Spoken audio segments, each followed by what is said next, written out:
काली गर्दन से बहुत ज़्यादा लोग परेशान होते हैं।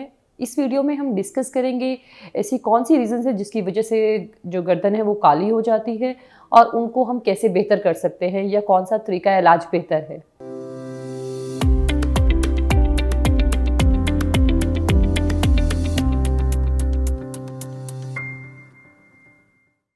अस्सलाम वालेकुम, this is doctor Mahvish Aftab Khan from स्किनस्मिथ.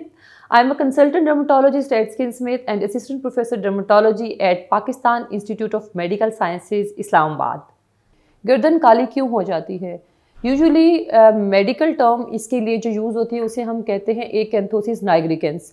ये एक मेडिकल कंडीशन है या डर्मेटोलॉजिकल कंडीशन है जिसकी अंडरलाइन बहुत सारी रीजंस होती हैं, जिनमें सबसे कॉमन इंसुलिन रेजिस्टेंस है. जब हमारी ब्लड में इंसुलिन का लेवल इंक्रीज़ हो जाता है तो insulin like growth factors increase हो जाते हैं, जिससे हमारी गर्दन की जो स्किन है वो वेलवेटी या थिक और डार्क कलर की नज़र आना शुरू हो जाती है. काली गर्दन होने की वजूहात क्या हैं? यूजुअली तो इंसुलिन रेजिस्टेंस जिन लोगों में होती है उनके अंदर गर्दन काली हो जाती है. इसके अलावा type 2 diabetes, obesity, hormonal imbalance और in rare conditions cancer can lead to acanthosis nigricans या काली गर्दन. क्या काली गर्दन हार्मोनल इम्बैलेंस की वजह से होती है? यूजुअली ये होती ही हार्मोन इम्बैलेंस की वजह से है. जैसे इंसुलिन लेवल्स भी, insulin is a type of hormone जो ब्लड में ज़्यादा हो जाता है. इसके अलावा पीसीओएस एक और प्रॉब्लम है जो हार्मोनल है. अदर हार्मोनल कंडीशंस और कुछ मेडिकेशंस भी इसकी वजह बनते हैं. क्या काली गर्दन का मसला जेनेटिक से भी होता है? जी, जेनेटिक्स में अगर आपके ओबेसिटी है यानी कि आपकी फैमिली में मोटापा जो है वो रन कर रहा है तो यस, जेनेटिकली भी एकेंथोसिस नाइग्रिकेंस हो सकती है.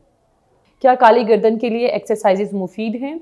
जी बिल्कुल, डायरेक्टली तो एक्सरसाइजेज काली गर्दन से रिलेटेड नहीं हैं, लेकिन चूंकि एकेंथोसिस नाइग्रिकेंस या काली गर्दन के रीजंस डायबिटीज़ है, ओबेसिटी है, उससे रिलेटेड है, तो जब हम एक्सरसाइज की तरफ जाते हैं वो हार्मोनल फैक्टर्स करेक्ट होते हैं तो काली गर्दन बेहतर हो जाती है.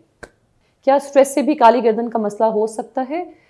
Usually stress leads to obesity. अगर स्ट्रेसफुल पर्सनालिटी है, आपकी फिजिकल एक्टिविटी नहीं है, आपकी ईटिंग हैबिट्स ठीक नहीं है, तो ओबेसिटी और high insulin levels can lead to काली गर्दन और acanthosis nigricans, but directly stress is not related to this condition.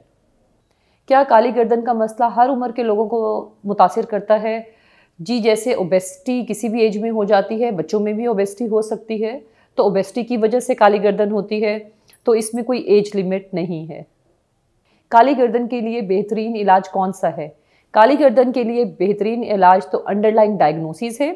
Underlying medical condition को हम जब डायग्नोस करते हैं और lifestyle change, it is very important to improve this condition. उसके बाद हमारे पास कॉस्मेटिक लेजर्स भी हो हैं और क्रीम्स भी अवेलेबल हैं जिससे हम इसको बेहतर कर सकते हैं.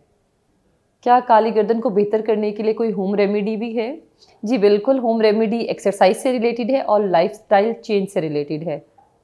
काली गर्दन के इलाज के लिए आपको किस डॉक्टर से रब्ता करना चाहिए?